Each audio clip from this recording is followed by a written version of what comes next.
Okay. Yeah, let's try this again.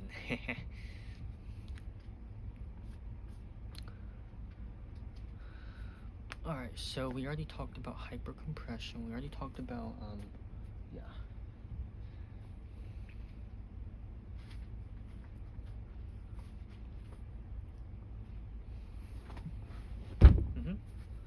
Okay.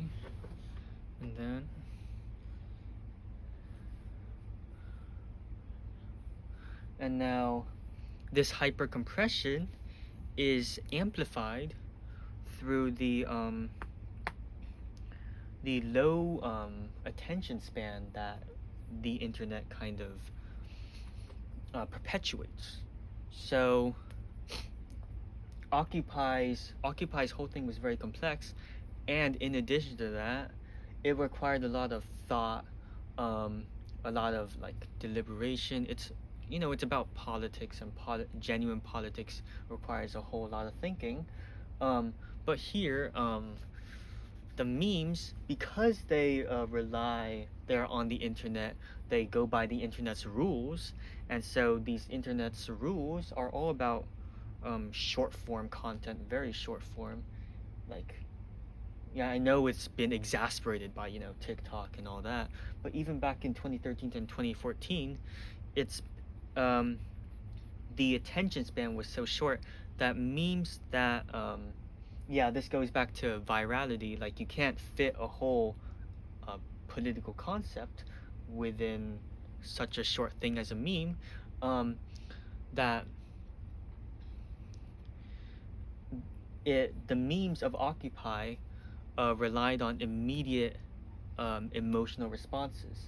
Like, these parodies, you'd get them immediately. You'd like kind of laugh at their like what they're parodying as, and then you go on to the next one. It's very short form, and this kind of short form nature, it trivializes the complexity of the Occupy movement. And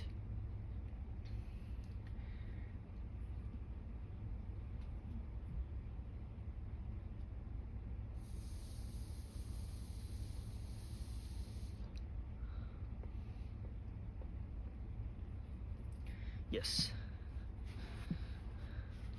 yeah, so it trivializes the complexity of the Occupy movement. So I'd say, right, trivialize.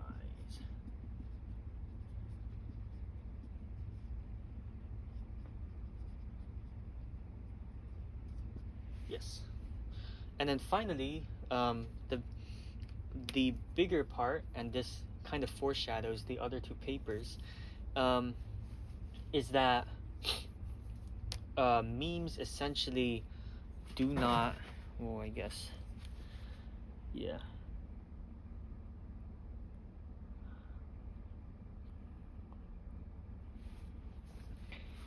And essentially, that memes kind of spelled the doom for the Occupy movement, in that this trivializing spread itself to other parts as well. So like, the Obama administration kind of put down the Occupy movement kind of by force.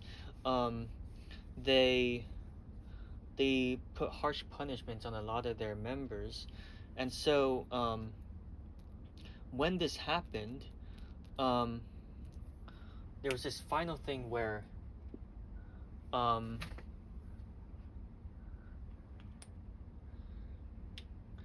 it trivializes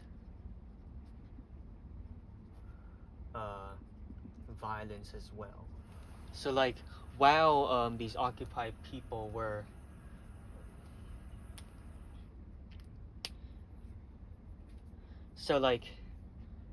while these Occupy members were kind of not being treated well by the Obama administration, the memes made jokes out of this kind of violence, this political violence, and it kind of downplayed well, of course, it downplayed the complexity of the Occupy movement. It downplayed the urgency of the movement as well, like this drive to get change done. And finally, it kind of um,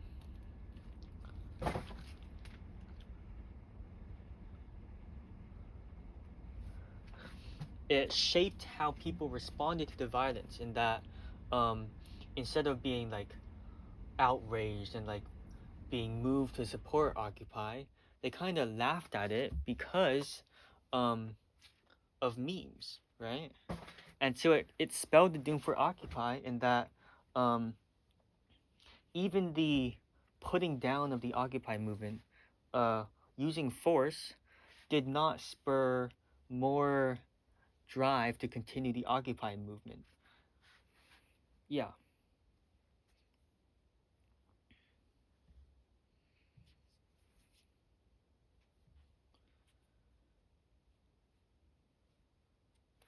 Yeah, that's kind of it. I mean, there's a lot of space left. Whatever. All right, let's go. Let's go to the other one. And here, I think this is the most eye-opening of the four papers is El Marouf's, and this delves on how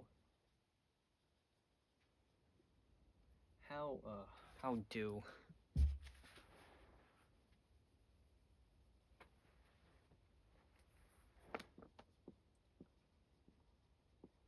how do memes shape.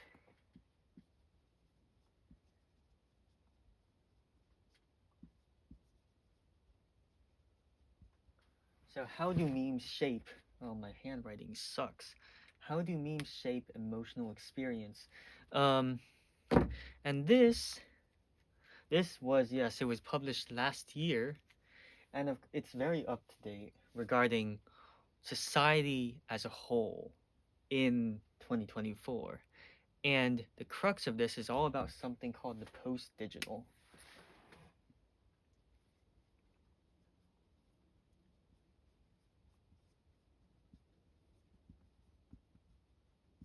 Now, the post-digital, um, he describes as being um,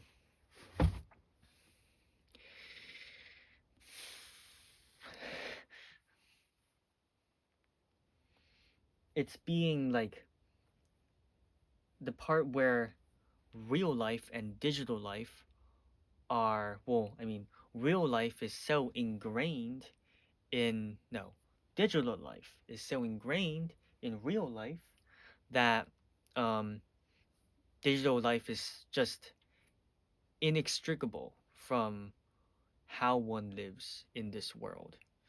And what this means is that, like, back in the day when computers and phones were first invented, people were praising them as like, wow, it's like new technology, all this is like wonderful.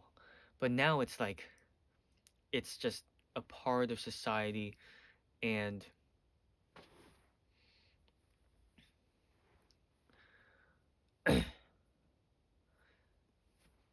and with that, with this like integration, like thorough integration of digital life, is huge ramifications for humor and for um, the internet culture, all kinds of culture. So what this means is that memes have become one of the most common ways of transmitting information. And because of this huge advance in technology, there are many different ways to to transmit information, and information itself exists in many different types.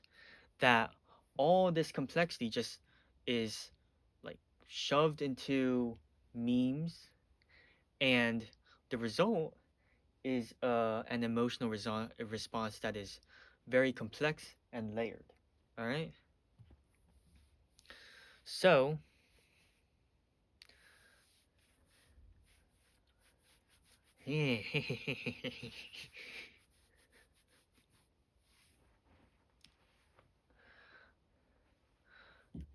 a, a similar part to society, um, and I'm not sure if it is due to being in the post-digital.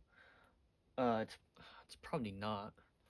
But society is not really in a good place right now. Like the younger generations, especially, um, have borne witness to all these problems. Right? There's much increased tension and anxiety regarding like climate change, political instability and corruption. Um, uh, I can't think of. Well, I think I summarized. No, no.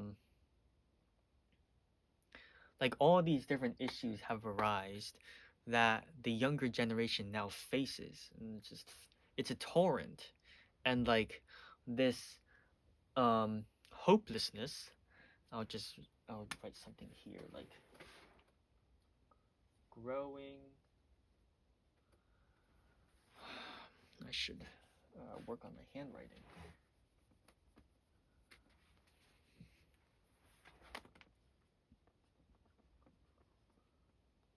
Anxiety and hopelessness.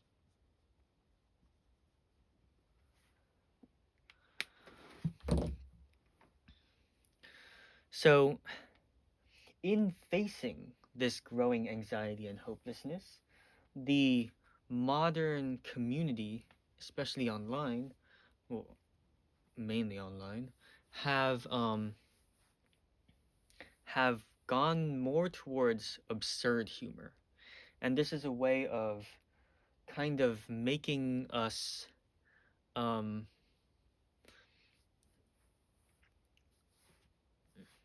hmm,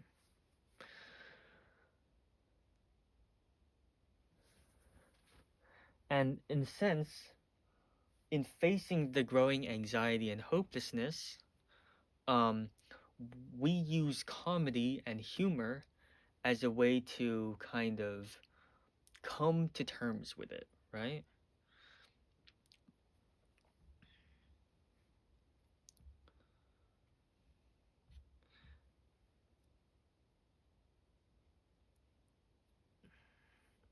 And memes and humor and um, laughter and all this of modern culture kind of yeah, it becomes absurd in that. Huh?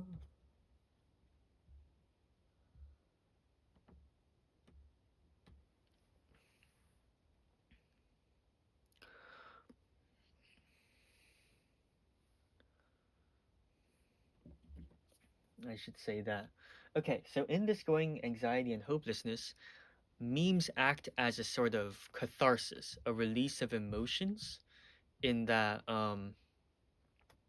they allow us to look into our own worries and insecurities, kind of like with the relatable memes, and they allow us to kind of understand the modern problems in that.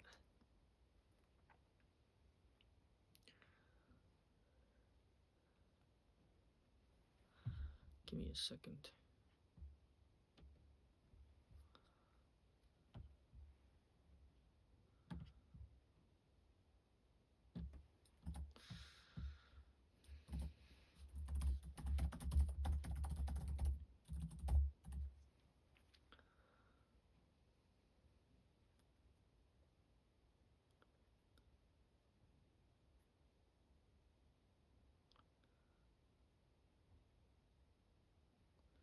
Oh, okay. So,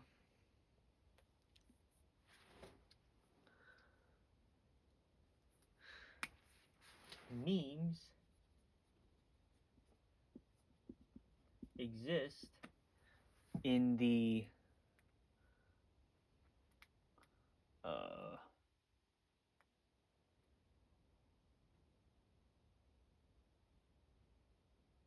the intersection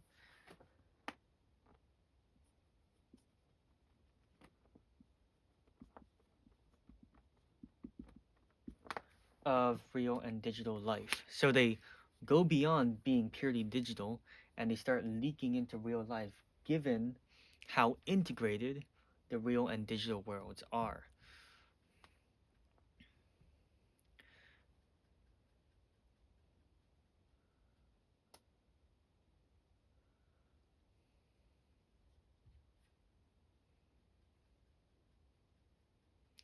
And in regards to the growing anxiety and hopelessness, memes and humor in general act as a sort of release of emotions.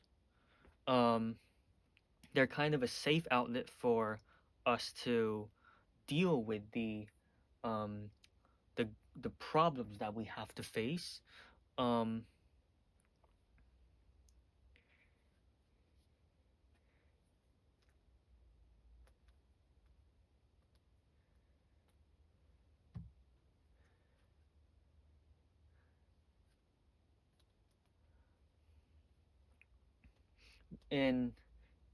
in the format of something called like the carnivalesque effect. I should probably write that down.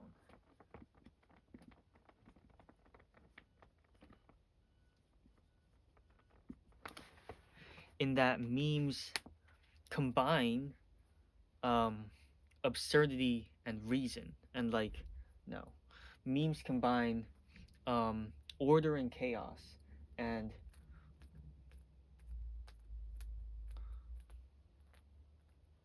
what's this?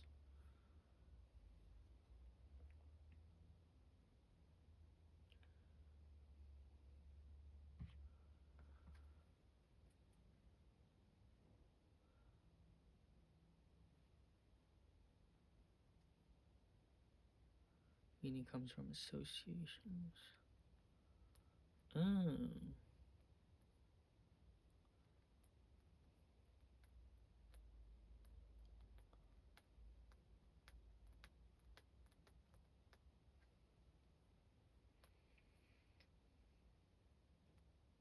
I might just write everything down and then explain it afterwards. This, yeah. Wonderful.